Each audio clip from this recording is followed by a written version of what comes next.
Hello, everyone. Maggie here. Welcome back to Music Therapy and Beyond. Today, I have asked Patina Jackson to sit down with me and discuss her personal journey as a music therapist and small business owner. Patina is a music therapist who loves creating resources and simplifying life for other music therapists working in the special needs population because she believes less is more and together is better. She loves Jesus, gardening, and DIY, and lives in the Dallas area with her husband and 3 wild and wonderful kiddos. As I was working in the schools with students in the special needs population, I utilized so many of Patina's resources. They're all very well organized and so easy to learn and put into practice that day. Her resources made my life as a busy, traveling music therapist so much more manageable. I was so excited that she agreed to be on the podcast with me today and share her journey. So without further ado, let's begin.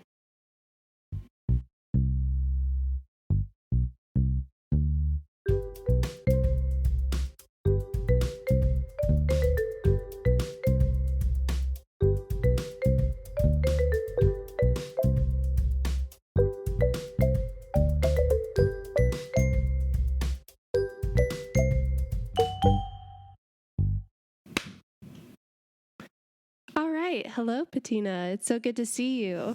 Hello. I was hoping that you could just give us a quick introduction of yourself. Yes, I'm Patina. I live in the Dallas area with my 3 little kiddos and my husband, Doug. And other than music therapy, I love doing DIY projects around the house and gardening and just keeping busy at church. And so those are kind of the things that fill me up outside of music therapy. But otherwise, I just love getting to hopefully pour into other music therapists as well as learn from them. Those are kind of my passions. Great. Well, hopefully we can fulfill that last one today. Woo! So I sent Patina a couple questions earlier and had her think about some things. So we'll just kind of jump right into it. I'm excited for today. So the very first question that I have is if you could share with us a little bit about your background as a music therapist, like how you got into the field, where you went to school, and what populations you've mostly worked with, all the stuff. All the things. Awesome. So I first heard about music therapy in high school, and I joke because I was in choir, and our choir director as a junior was talking about like, oh yeah, we've got seniors going off to do all these different things like jazz performance or music education. And then he lists off music therapy, and I did like one of the little like snarky sounds, like that's hilarious. And the girl next to me was the one that was going into music therapy and a friend of mine. And she's like, actually, I'm doing that. And I was like, oh, and of course, foot in my mouth because I have a tendency to do that.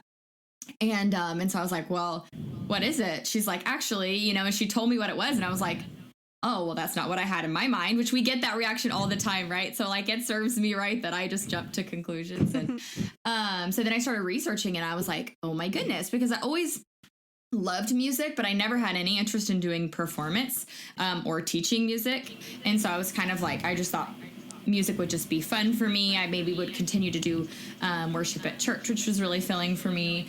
But didn't really think I would keep doing music because I had no interest in just performing or teaching music. And then it was like, oh, I can help kids, which is what I did want to do.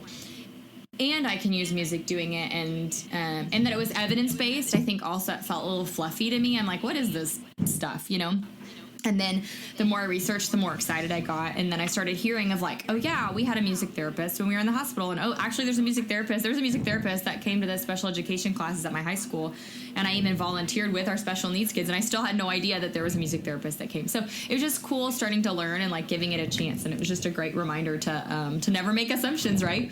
And then I started searching online for colleges and ended up at KU, go Jayhawks. I love my education, and I would say my education continued in my internship, which I was also really grateful for. So I was in a long-distance relationship from back home the whole time I was in college, so I knew I was going to be moving back home to get married as soon as college was done. And so I was kind of location-bound. I thought I really wanted to do like pediatric hospital setting. That's what I thought I wanted to do. I now know I'm like really not qualified. Like that's just not a strong suit for me. And so I ended up in this really great school district that I'd heard good things about. And so I did that, even though I'm like, I wasn't really interested in working in schools, but cool. It was my school district I grew up in. So perfect. Loved my internship. Loved my internship supervisors. Mary Lawrence, who's retired now, is Michelle Kinnemer, who's still in the school district. It was Bill Matney, who is now Dr. Bill and a professor at KU. Woo, rock chalk. But I just was poured into there, and they just really spent a lot of time with us, like helping us learn and sharing tons and tons of resources with us, and just really investing. And it was an investment I felt like went beyond like the call of duty. You know, it's like they didn't just, you know, say like, okay, here's some stuff. Can you take some of our caseload? Which, to be honest, I've heard of people getting that experience in their internship, but they really invested so much extra time. Like if they had a 40-hour work week, I swear it had to have been 60 because of like just the way they really poured into us. And that really, that really meant a lot to me to have that relationship as well. And they're still my mentors now. Like I'll still call them up of like, hey, what do you do this? And how could I do this? And who wrote this song that we did an internship, so I can give the right credit to the right person, because I don't know if I wrote the song or did you write the song, because, you know, they all get muddled. And I know that's a lot of like blubbering about internship, but that was a really great and really important experience for me. Yeah. And part of the reason that I, you know, wanted to then give back. And like I said, I didn't mean to go into the schools necessarily, but I ended up just falling in love with it. So ever since my internship ended in 2011, so I guess 11 years now, I just started doing either home health with kids or teens or young adults with special needs, or the schools. And I took a couple of different like temporary sub positions in the schools. And that's actually part of my story too. That's how I ended up in a full-time job, is I took that temp position. I took a chance on this. It was like a full-time temp position. And then they referred me for another position, like for someone's maternity leave sub job that was part-time in the schools.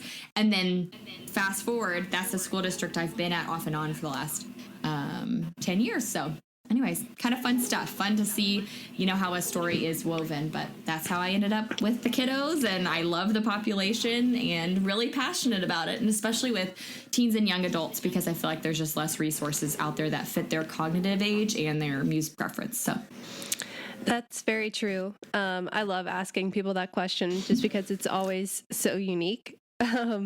So thank you for sharing that. You're welcome. I also have been working in the schools for the last couple of years and have used a lot of your resources. So thank you for that. Thank you. I love hearing that. And the next question that I have for you is that I know that you've already mentioned your family, and I know that that is very important to you. And I know that there's a lot of music therapists out there who are trying to balance work life with personal life. So how have you balanced your life as a clinician and starting a family? Yes, and I love this. I love this topic because family has always come first for me, even though I have always been really passionate. I mean, not always, but since I became a music therapist, I've been passionate about music therapy, but family has always been really important to me. And one thing I love is the flexibility of our field, right? Sometimes it's, I know, a frustration for people of like, I just want a full-time job and I just want a salaried position, but it also is a really cool thing that in different seasons of life you can diversify, and you can say like, okay, well, I'm going to do lessons for those that still have the heart for teaching music, and I'm going to do music therapy, or I'm going to be a recording artist on the side because I still love to perform, but then I'm also going to such and such. So I love the flexibility of the field and of our education that allows us to do so many things. And so when my first daughter was born, I knew I wanted to be home with her and find a way to make that work. And so we did it. And so that's actually how I got started in the music therapy joy side of things, is I left my full-time music therapy position to be a mama and just to really focus on her, and then did music therapy joy just kind of on the side. And then in the process of becoming a mama and adding kids to the family, I learned that not only does our field have flexibility, but that like I needed to learn to be flexible and have grace for myself, because, you know, there are so many struggles of the balance of like being a small business owner, of my time, really most of my time came between naps. And so what happens if they don't nap? Or once they started spending more time like with grandparents or in school, it's like, well, what happens when somebody gets sick and then I have to watch them, and that was my work day. Or when when grandma gets sick, because I'm so spoiled to have grandmas watch my babies, and it's like, and then I have to watch them. And so many things would come up, and it's like, how do I keep this business running without people? And some of that was just like, it's just a ball's gonna drop today, and that's how it is, right? Like, and that's okay, and that's how real life is. And we've like created this, like, I think in some ways like a really staunch professional world that has no grace for the reality of life. I feel like that's a positive thing to have come out of COVID and people working from home more, is you just realize, like, like if you're working from home, there's sometimes going to be a kid, screaming in the background, like playing or whatever. Or like at my house, it's like turning the volume all the way up on the electric piano and playing really loudly. It's like, don't do that. But it's just, it just gives you some of that flexibility. And we already, like I said, have that in the field. But I've also just gone back and forth, and there was a point at which my husband was in job transition when my second was born, so then I went back into the schools part-time, and that was really cool. And then stayed part-time then again till last year I got to be home again, and really increase. I wanted to do more with Music Therapy Joy, and I just kind of felt like I couldn't juggle my family and a part-time salary job and Music Therapy Joy. And so I had to, something has to give. And so we kind of just had to put faith in, like, hey, I really believe that Music Therapy Joy is something that's of value to people, and that if I can invest a little bit more in it and focus more on that and less on my part-time job, which I was also loved and was grateful for, then I can have more quality time with my family and more quality service to Music Therapy Joy. So that's kind of been like the up and down of family, and just knowing that, like, sometimes my kids are going to have to sit on the tablet while I work because they're home with me. And sometimes I'm going to have to, sometimes I could just put down the computer and just say, take a break from work for 5 minutes and, go have a water gun fight in the backyard or whatever, So it's just kind of fun. And I've really grown in flexibility in that way. I used to be much more rigid, and I feel like it's just made me more flexible. And I'm grateful for that. So I'm grateful to our job for kind of that being part of my story. Yeah, absolutely. I think that's very cool. And I think you also kind of answered the third question here, which was how you got into the entrepreneurial side of music therapy. So thank you for answering two in one. So I think you might also know that the company that I work for, Giving Song, we also have a podcast, which you are on right now, called Music Therapy and Beyond. And we have also recently started selling online resources as well. I love it. So I was curious. We have definitely gone through a lot of trial and error before landing on products that we were happy with and, ready to share with others. And I was curious what your process is like for the products that you list on your site, where you get your inspiration. I know a lot of it is from school age clients, but I'm curious what that process is like for you.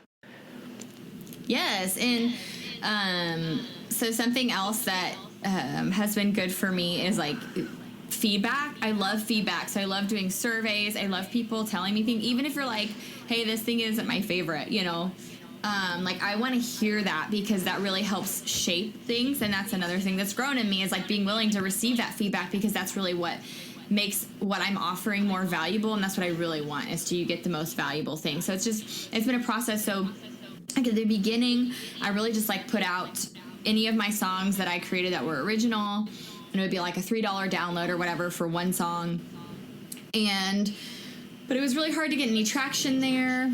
And it also like starts to become this like muddled mess of a website where you're like just scrolling and scrolling and scrolling through all these individual songs. And like I try to reorganize it in different ways, but it never quite worked. And then that's when I really refocused to bundles. And some of that was inspired by the e-box, which I'll chat about. But yeah, so it was like, okay, let's really focus on like, okay, science, like here's the science songs, here are the math songs, these are songs that will help with some of your life skills or functioning skills, these are some songs that kind of help navigate in the community independently, these are songs that are going to help with social skills. And it also helped give some focus to the songs that I was creating. So it was like, okay, I have like 2 or 3 really good songs for counting, but I want to also do like a count by 10s and a count by 25 song. So then those became like my next songs, right? Or okay, hey, I've got these 3 songs that are like my favorites for social skills, but I really want one more that addresses like back and forth conversation. And so some of that guided it, but a lot of it really is just one, the songs that I needed when I was in schools and working with kids, teens, and young adults with special needs, because I saw a need for that. And then 2, the feedback I got from people of like, hey, like, I really like this kind of a song. Could you do more of these? Or, you know, I go through these up and downs of less is more is really important to me. It's like keeping things simple and being okay with like repetition of songs. Like you can do songs multiple times, and we should do songs multiple times for kids to be able to learn them and understand them. And but sometimes we feel this need of like, okay, each new session has to be like new and totally different and whatever. And it's actually not as helpful as the repetition and the practice. And so in some of that, I got some feedback from a couple people that were like, oh, hey, this, like, I kept getting feedback, like, the simplest songs I wrote, there was, like, 3 lines or something. They're like, oh, this is my favorite song. Oh, this is my favorite song. I think, like, oh, really? Because, like, I had this really cool, like, creative song that I really, you know, and, like, those aren't the ones getting the best feedback. It's the, like, simple ones that I can implement today, or the ones that are, like, piggyback on a familiar song because I, like, know the melody and I can implement it right away, and it's just more accessible. And so that's been cool to get that feedback. So I've been trying to focus now more and you want to have a balance of both, right? But trying to focus on like, okay, so like if I'm saying less is more and remembering that, it's like, okay, let's keep it simple and repetitive, which also makes it more accessible for music therapists, but also for the kids. So they're going to pick up on it faster and even teens and young adults with special needs. So that's been some of it. But yeah, and just the flexibility of going back and forth from, you know, I started with the physical box. So I had some songs online and I thought, ooh, I love all like the tangible things we use in therapy, whether it's an instrument or like little finger puppets or whatever. And I want to be able to share some of these fun things with other music therapists. And I love the idea of like getting something in the mail. So I'm like, I'm going to start the Music Therapy Joy Box. And it was a subscription box. But at the time, I didn't have the logistics to like, because I was, you know, trying to be a mama and do a part-time job. So I couldn't do like every month. So I was like, once a quarter, I'm going to put out a new box. And so I did that, but I could not make any profit on it because I couldn't charge anybody anymore because I didn't want it to be too costly. And the shipping itself was like 2/3 of or a third of the cost, and like just the box. And so I'm like, this is not working. But that's why I always remind people that failure is so good. And so like, if I'm honest, like that failed, right? It didn't work for me. I couldn't make a profit. And also like I wasn't giving people as much as I wanted. I wanted to give people more bang for the buck. But if it weren't for that, I would never have thought about the Music Therapy Joy e-box, which is basically just a digital subscription.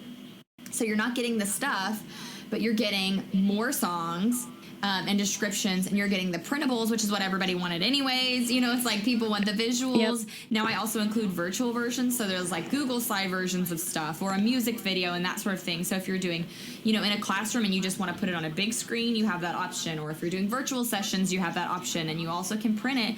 And so because the one didn't work, I believe it yielded something better. And so that's just fun to see how, and now for like $8 a month, you're getting so much more than what it was for $40 for a box. And so it's been cool to see how that's transpired, and then how that turned into to the community of like, okay, I want to not only provide resources because the community members get the e-box too, so they get the new resources every month, but then also get some of that training and interaction that I feel like is really important in our field when so many of us are kind of by ourselves, to help with some of that isolation piece and learning together. So again, lots of words from me, but so much to talk about. No, that's great.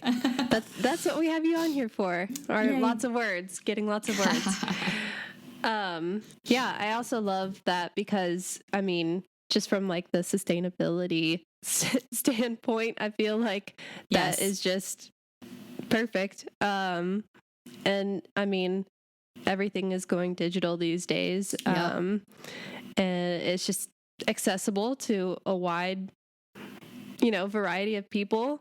So I think that is pretty cool. I think that we at Music Therapy and Beyond, I think we're going through that, are we, is this actually what people want? I think we're still at that phase of figuring out exactly what our community needs from us and what we're able to provide. So I love hearing another story of what that looked like for somebody else too. Did I lose you?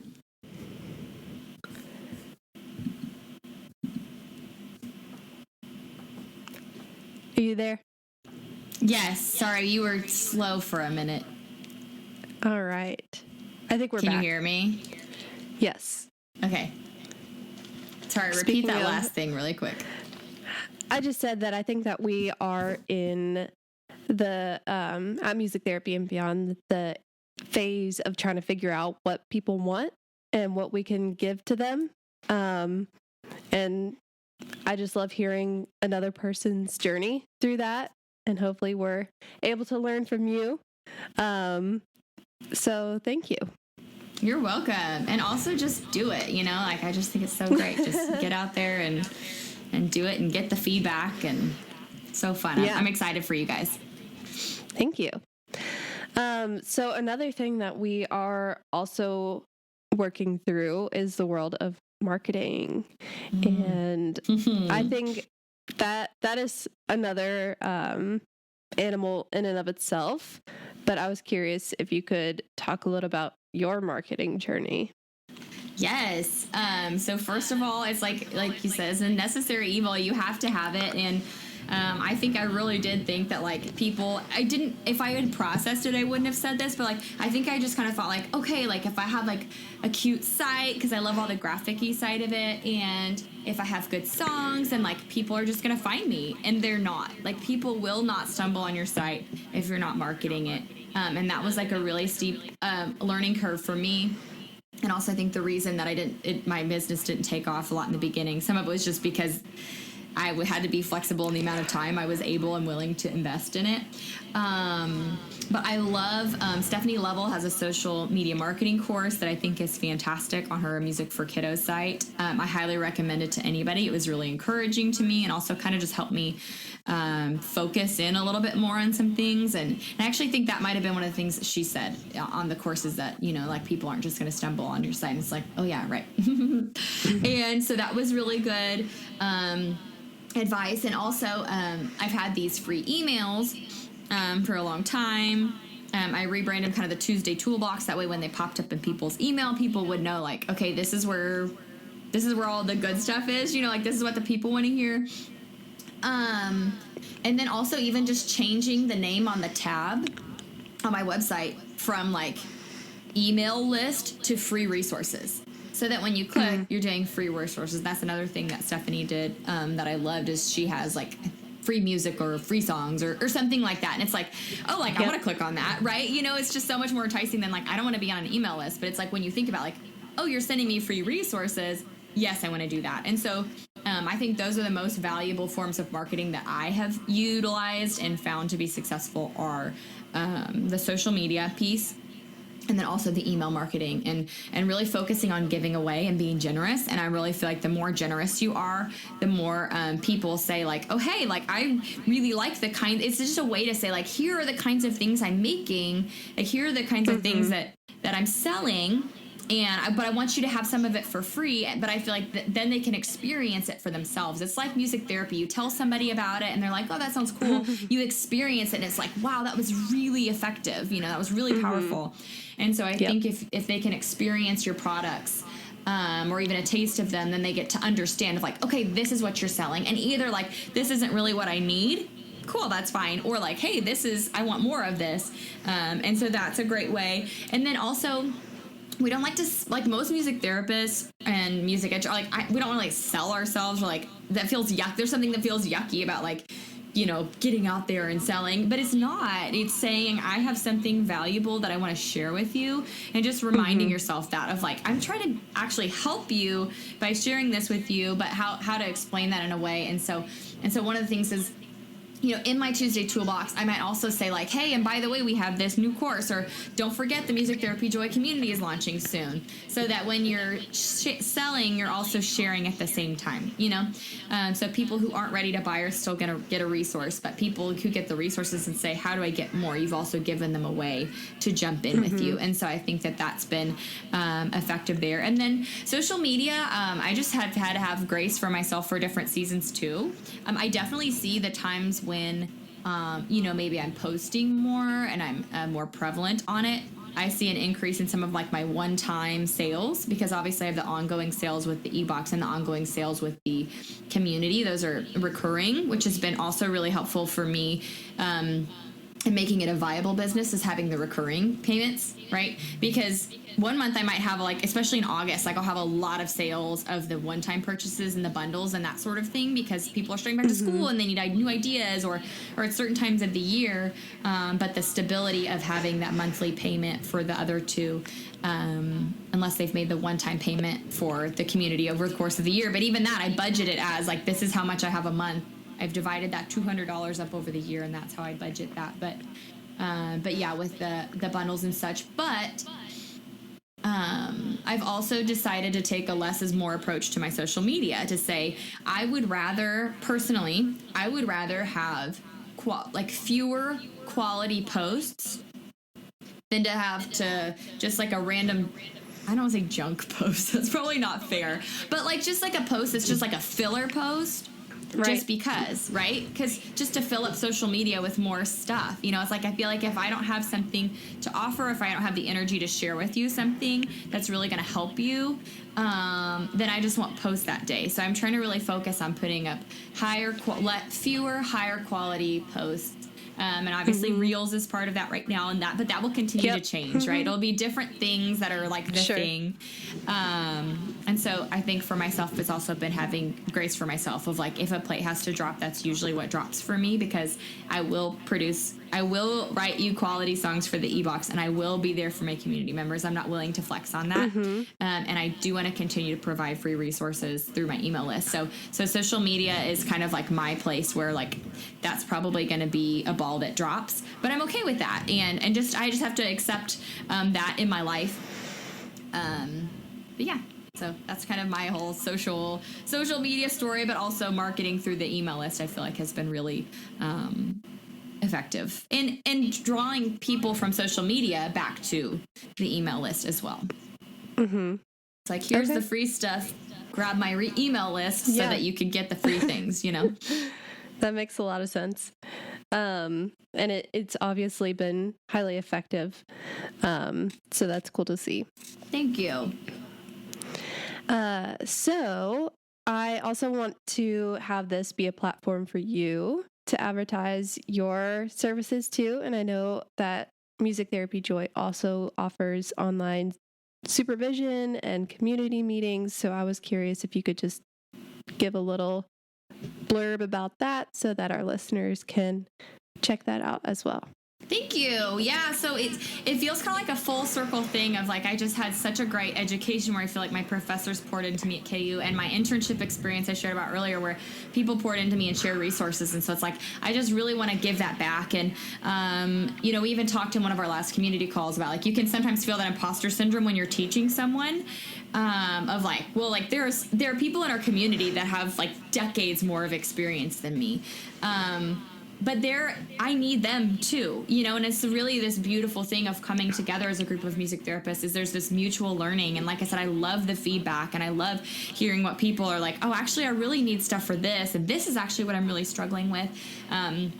But then we can come together and say oh yeah, well, that's been really hard for all of us, or that is so cool, you're doing great, really championing each other. And I love seeing that in our field. And so that's been the biggest gift to me about the community. But it also has just given me a chance to share more broadly of here's all the resources that I have, because they have access to the resource library, and it's such a cost-effective way to be able to print anything at any time and access any song at any time for any category. And there's just hundreds and hundreds of songs and printables and even like some educational stuff in there about, IEPs and stuff that we see in the schools.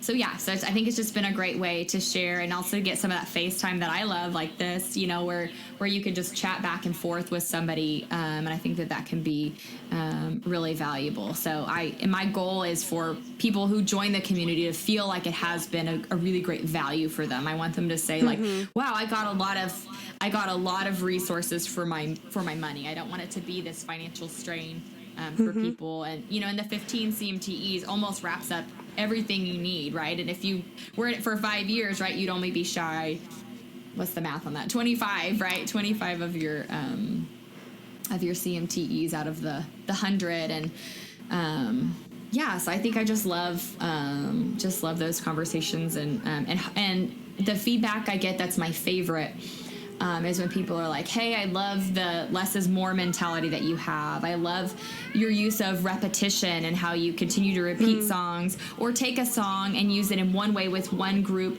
but then change it and then adapt it to use it in another way more effectively with another group. So you're not just having to pour out hundreds and hundreds of songs in a day, right? You can really adapt what you have. And so anytime people experience that like freedom or of like, hey, it helped me to know that you don't feel like you have to post on social media every day. Like that gave me freedom of like, okay, I don't have to do that. Or so whatever it is that helps people simplify their lives or find better work-life balance.